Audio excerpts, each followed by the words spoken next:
I am doing a little maintenance on the motorhome today, and I'm going to start thinking through some changes I plan to make.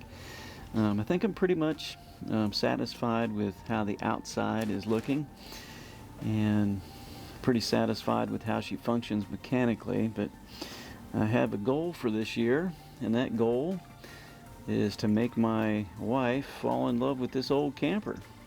Now, that could be a challenge. She spent, a few trips on it, or in it, with me, and we've gone different places. But she's never spent like a week-long trip in it, and I think she has expressed pretty much directly that she doesn't like it very well. She thinks it's kind of old looking, so I have to kind of plan on how I can make my wife fall in love with this old girl.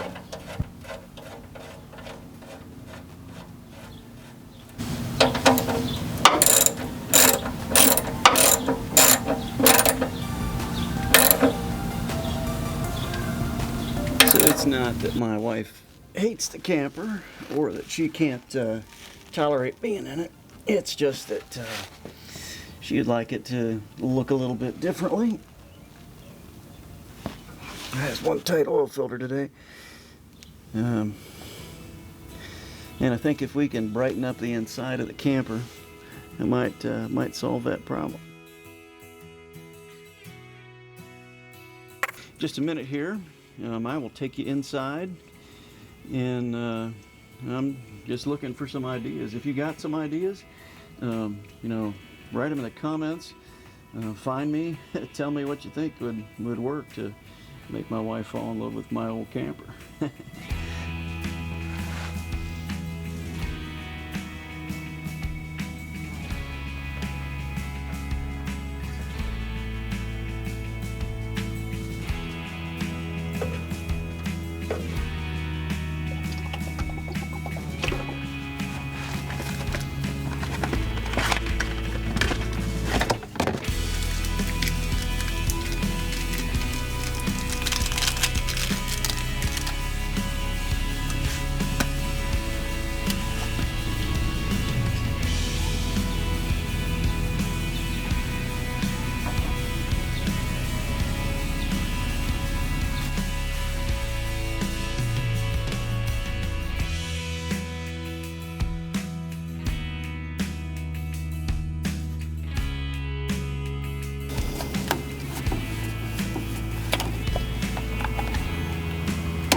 So if I could find that little thing that would make my wife be able to enjoy the camper maybe a little more long term than just a weekend, that'd be pretty cool. I think we could take some adventures in it together and be able to maybe take some more comfort items with us for like longer term adventures.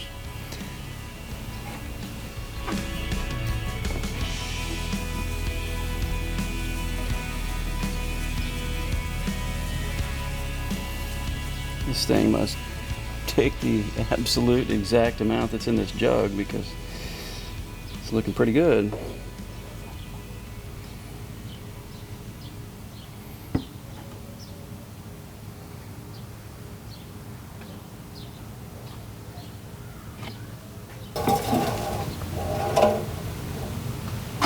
We enjoy going in the rooftop tent with the tent trailer.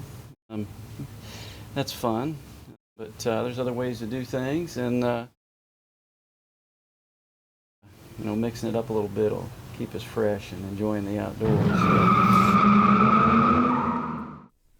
Right after recording the first part of this video, some nighttime thieves broke in and disconnected my filler neck, bent it, and even after reconnecting it, I could not fill it with gas to get it home.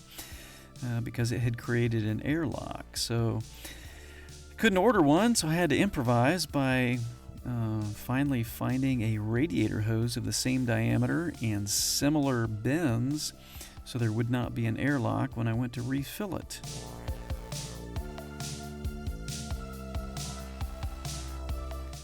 My solution to stopping these creative gas siphoners was to put some straps around the filler neck hose so that it could not be wiggled, because it takes quite a bit of wiggling to try to get that hose off of the filler neck. So I put in 2 straps, and hopefully that will stop them from having success.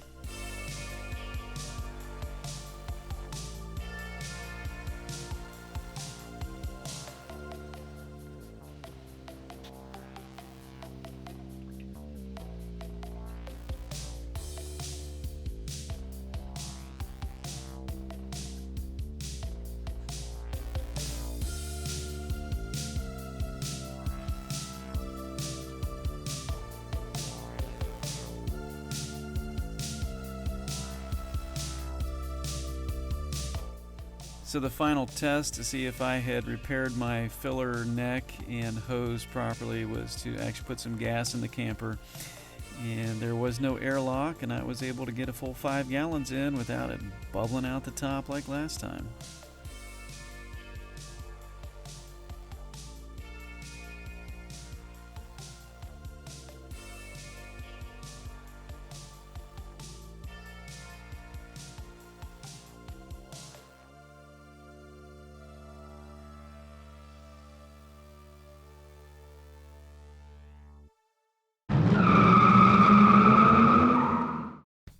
So right after I discovered the damage to the filler neck, we had a really bad hailstorm, and it busted out my driver's side mirror, and that's a pretty important one to be able to merge properly. So that prevented me from even de-winterizing my camper to drive it to the nearby state park to empty the tank into the gray water and then dump it in the sewer.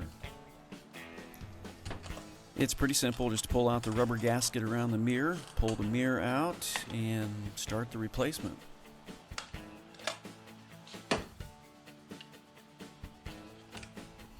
So I just went on to Amazon, bought an exact fit mirror, put it inside the rubber gasket, and I actually did use a little bit of RTV sealant to make sure that the rubber gasket stayed into the old mirror housing.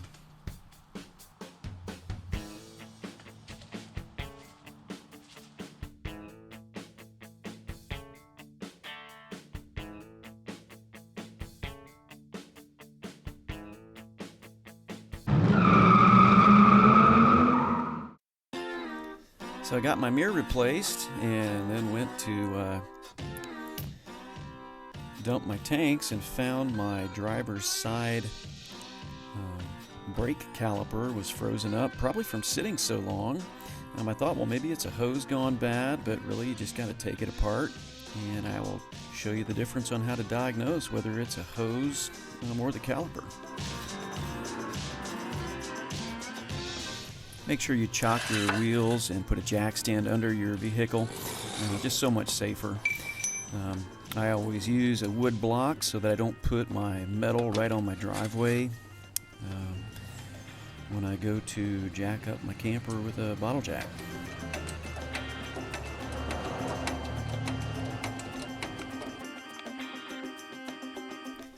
Let me tell you, it is really nice to have these little impacts around because they make changing a tire or removing a tire very, very simple. And if you get a flat tire somewhere, you can pretty much whip these things off really quick, stick the other one back on, and just get on down the road. If you're going to sit there by the road and crank with a bar, you're going to wear out your shoulders.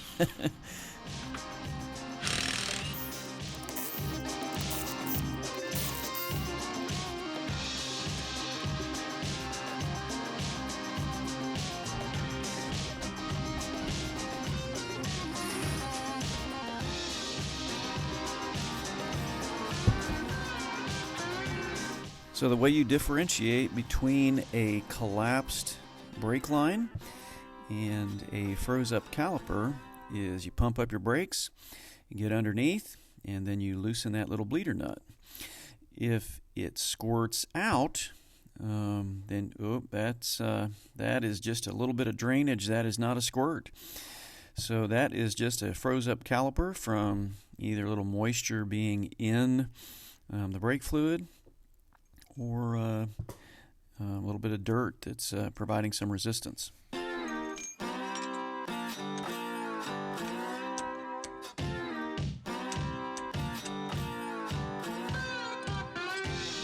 Removing these old Ford calipers is probably the easiest assembly of brakes I've ever seen in my life. You just pinch the pin, pound it out with a 3/8 inch extension, and you've got your caliper free.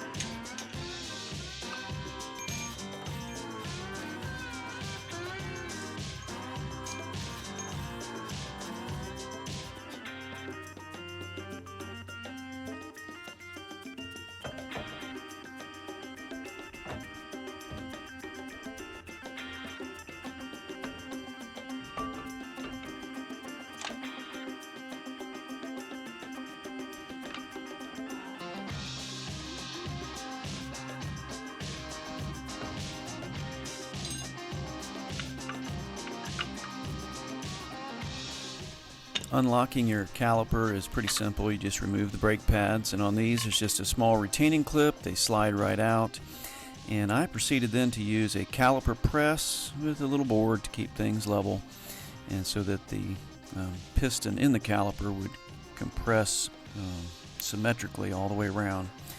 I pressed it in. I did meet a little bit of resistance, but I will tell you, when I got back in and drove my vehicle, the brakes were nice and sensitive like they should be.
Well, I'm really glad you joined me for a few repairs I had to make before I could get back on track with my remodel.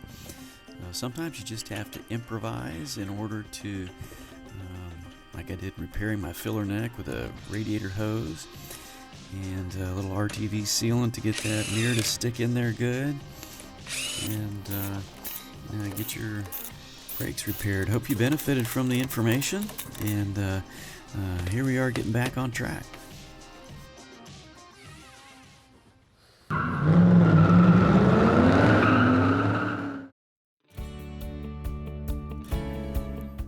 So when you come inside the camper, you notice immediately that there's lots of browns and yellows, and these are just late 80s styles.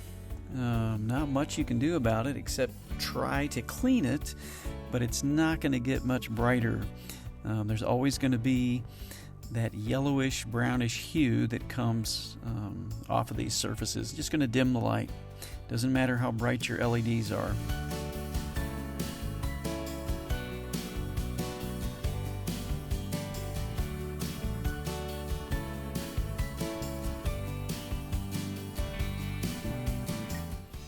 Countertops are all that off-white color, and then as you come around the walls you see that there is a carpet fabric material that's on the walls, and it is also a tannish brownish color. As you come around you see the post that is actually part of the safety cage or roll cage inside the bornfree, which is a nice, unique feature. It's also covered, but I don't know how you would remove it and then recover it without a lot of work. You can see all the contoured carpet right to the shape of the inside of the camper.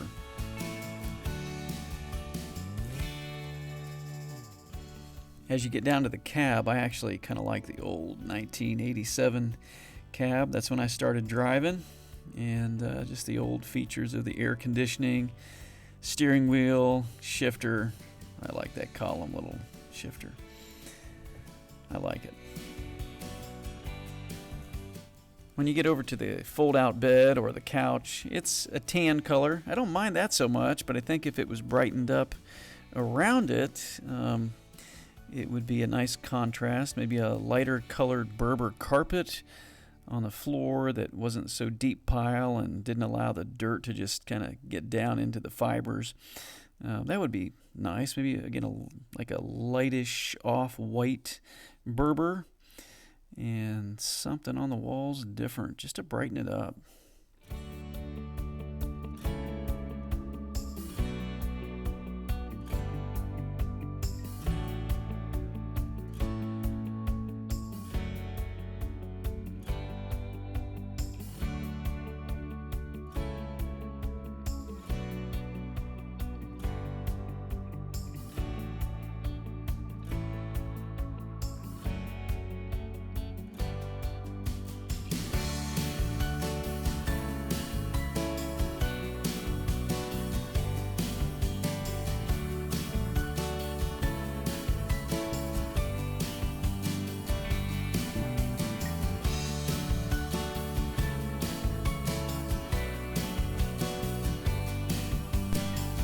You could tell the air conditioning housing was probably a brighter yellow at some point, but now it's just kind of yellowed and aged and oxidized. But I guess you don't really look directly at that. The ceiling's in pretty good shape. The carpet on the ceiling is that same that's on the walls. I don't know if I need to change that out, but by the time you get to the bathroom, the Luan is peeling a little bit from some humidity in the bathroom, and the yellow of the bathroom counter and the shower, but just kind of make it a little bit dreary. So I'd like to see that brightened up. I don't know if the Luan can be just painted over, if it needs to be pulled out and redone, but that can definitely be brightened up, maybe with some simple paint.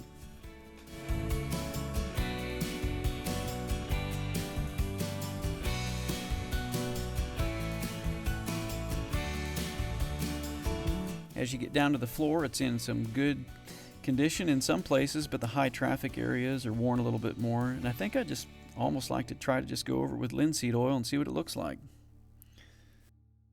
So thanks for joining me. Come back for some more. Definitely going to be some videos that follow on some remodeling of the interior.